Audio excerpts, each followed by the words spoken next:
Walang ibang katulad nito. Sa bawat kemot, sa bawat liko, ang kultura natin di babago. Musikang namumula sa ating puso, sa sayaw ng Pinoy. Walang ibang katulad nito. Sa bawat kemot, sa bawat liko, ang kultura natin di magbabago. Musikang namumula sa ating puso, sayaw Pinoy lagi kang tatakbo. Sayaw Pinoy, galawan natin ay umaapoy. Sayaw na lalo na walang humpay, sa bawat hakbang mga pangarap ay sabay.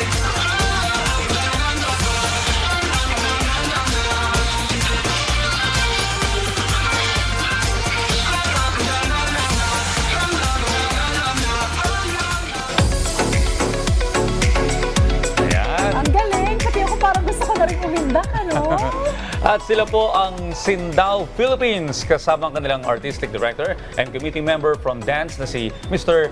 Randy Guevara. Well, tuwing buwan nga po ng Pebrero, taon-taon ay ating pong ipinagdiriwang ang buwan ng mga sining o National Arts Month. Ang selebrasyong ito ay nagsimula noong taong 1991, alinsunod po yan sa Presidential Proclamation 683 at layunin po nito na ipagdiwang ang kahusayan sa sining at bigyan pugay ang kakaiba at natatanging pamana at kultura ng ating bansa. At upang malaman po natin ang mga aktibidad para sa selebrasyon ng National Arts Month ngayong taon ay makakasama po natin dito sa studio ang head ng NCCA National Committee in Dance na si Lordinio Vergara at si Commissioner Arvin Villalon ng NCCA Subcommission on the Arts. Magandang umaga po at Good welcome sa morning. Rise and Shine Pilipinas. Magandang umaga din sa inyo, Audrey, Dayan, at sa lahat po ng nanonood. Well, happy National Arts Month para Yes. sa ating lahat. No, alright, Sir Lordinio, first of all, tell us more about dun sa kaninang naging performance ng Sindao Philippines. Yeah, thank you.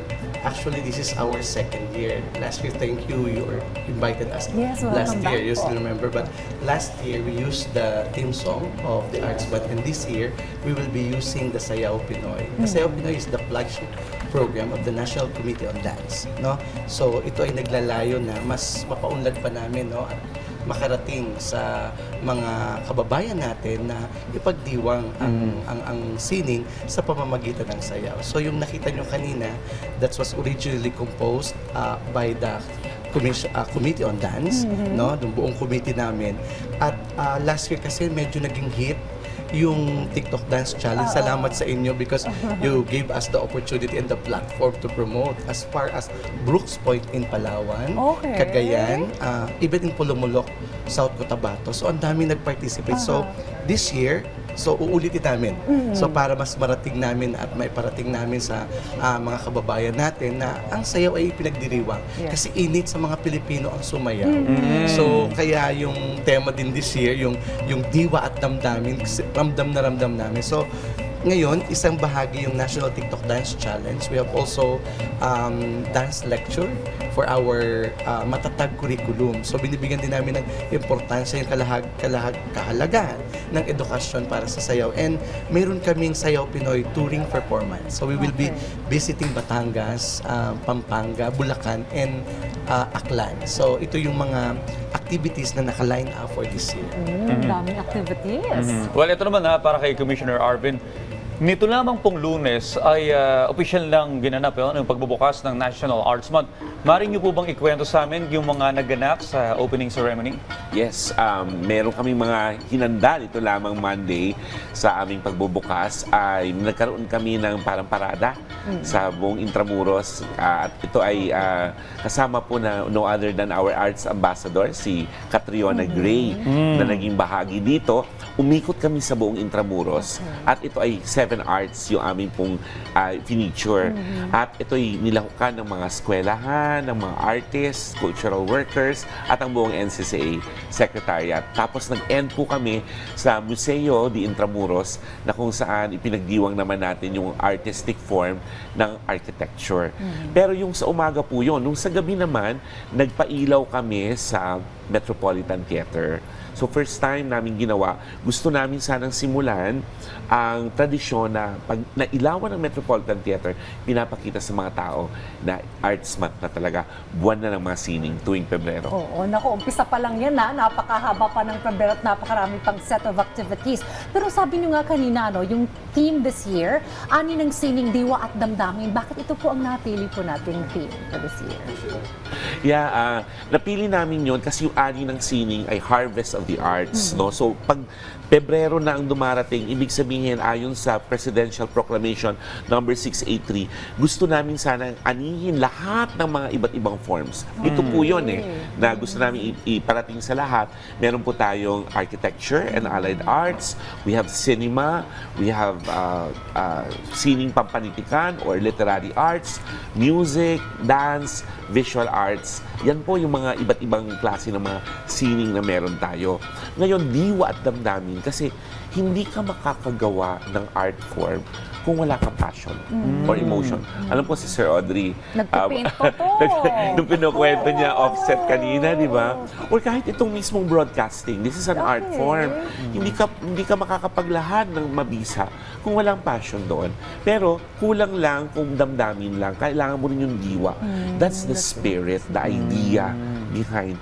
Kaya lahat ng mga artistic forms, kailangan pinaghahandaan para ito ay maging maganda at makaparating ng mensahe. Very nice. Ano, ang ganda ng explanation. Diwa at damdamin para talaga nga maging maganda ang output nitong art na ito. Well, sa tagal nga natin nag-interview ng mga artists, ang usual nilang sinasabi, yung kanilang heart and soul ay nandun sa kanilang artwork o sa kanilang produkto. Pero kay Sir Lordinho, tayo pong mga Pilipino ay kilala pagdating sa husay sa pag-awit. Bilang tagapamahala po ng NCCA National Committee in Dance, ano po yung dapat gawin o maaaring ginagawa na ng inyong komite upang mas makilala naman tayo pagdating sa pagsasayaw? Marami kasing genre, ang dance. Iba't iba rin genre. Pero kailangan natin bigyan tuon ng pansin yung sayaw na likha sa atin. So yun ang pinopromote ng National Committee on Dance, para mas mapalawig pa namin yung importansya kung paano natin bibigyan ng halaga na makilala pa rin ang mga Pinoy sa kanyang larangan, lalo sa pagsasayaw. Sabi ko nga kanina, ang sayaw kasi expression yan eh. So nanggagaling din yan sa damdamin. Yung mula pagising mo sa umaga hanggang sa pagtulog mo sa gabi, init sa tao yung gumalaw, pero yung galaw na yon may bahagi ng sining na dapat may pakita. So, kami sa National Committee on Dance, naglatag kami ng mga programa. Kasama si Commissioner Arvin kasi ang committee head ng music. So, gaya ng kanyang programa sa music, ang subcommission, yung 7 arts, lagi kami nag-uusap kung paano namin mas mapapalawig pa at mabigyan ng importansya at sigla ang sining nitong 7 arts na to. Kaya sa amin, mahalaga na bigyan natin ng pagpapahalaga yung sining dito sa Pilipinas kasi identity natin ito.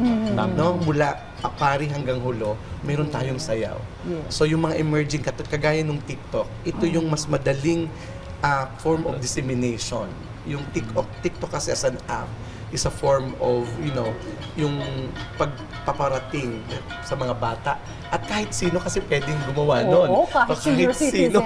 Kahit senior citizen, sumasayaw. sumasayaw sila. So yun yung layunin namin na mas mapalawig pa, mas mabigyan pa ng importansya na ang sayaw ay matatawag nating soul ika nga ng ating bansa. Tama, At saka nakakatuwa na gumamit ninyo yung technology that we have now, Yes. to further raise awareness on different art forms, especially itong dance. Kaya sa ating mga kababayan, sumali na kayo dito sa TikTok Dance Yes, medyo Challenge. tinaasan namin yung price this year. Ay, talaga? How much? Magkano po? Well, last year kasi 5,000 lang. Okay. Pero ngayon sabi namin, i-double natin. Okay. Para mas marami. Kasi last year, Why ang dami. not? Alam mo yung target ng NCCA for audience development or yung mga beneficiaries ng mga programa namin, mataas kasi. So sabi ko sa committee, bigyan ulit natin ng isa pang chance para at least yung mga malalayong lugar, alam mo yung 2 minutes lang mag-video ka. Mag-video. Gamitin mo yung form na yun ng sayaw and creatively isang likha na rin yun ng sining. So, Lagyan mo ng mga props pa. Oo, costume. Para talagang Pero malaki rin, magandang, Medyo. 10,000 pesos. And when we're choosing 12, kasi 3 for NCR, 3 from Luzon, 3 from Visayas, 3 from Mindanao. So, tatlong prize yun. Hindi lang isang mananalo dito, 12. So, may opportunity yung taga-NCR, taga-Luzon, taga-Visayas, and taga-Mindanao. So, Okay, sali na kayo. Salin na kayo dahil may cash prize to. Ano? At masaya pa. Oo. Di ba? Ito naman kay Commissioner Arvin, ano po ba yung mga activities at programs na inihanda ngayon ng NCCA? So, gaya ng sinabi ko kanina, nakalatag kami doon sa 7 art forms. Ngayon palang linggo na ito, ang Committee on Cinema ay magkakaroon ng parang talks and film. No? Ito'y gaganapin sa Butuan City ngayong February 8. Ang visual arts naman namin ay meron kaming workshop sa Cebu, itong February 6 to 8. At ang dami nito actually, no? At siguro bigay ko lang yung mga ibang highlights dito. Halimbawa, meron po kaming for architecture ay walking tour sa Digos, Davao del Sur. Meron po kami naman sa Aurelio High School for Panity Caravan. Ito po ay literary forms, spoken word, poetry, lahat po yun, yung mga pagsusulat. Sa ano naman po, sa amin sa music, meron po kaming free sites sa Rojas, Capiz, may choir performances. Meron din po kami sa Zamboanga. Gayon din po, meron din kaming activities naman sa Mountain Province. No? So, meron kaming voice and instrument making para yung binanggit kanina ni Dr. Lord, yung pagbabalik sa ating nakagisnan.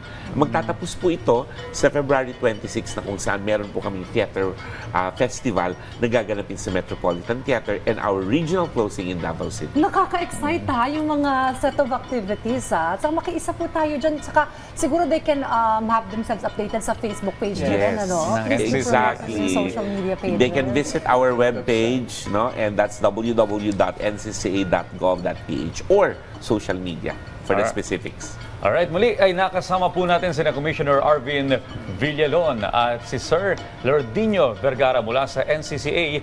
Maraming salamat po sa pagbisita sa amin. Thank you and happy National Arts Thank you. Month. Salamat po. Maraming salamat po.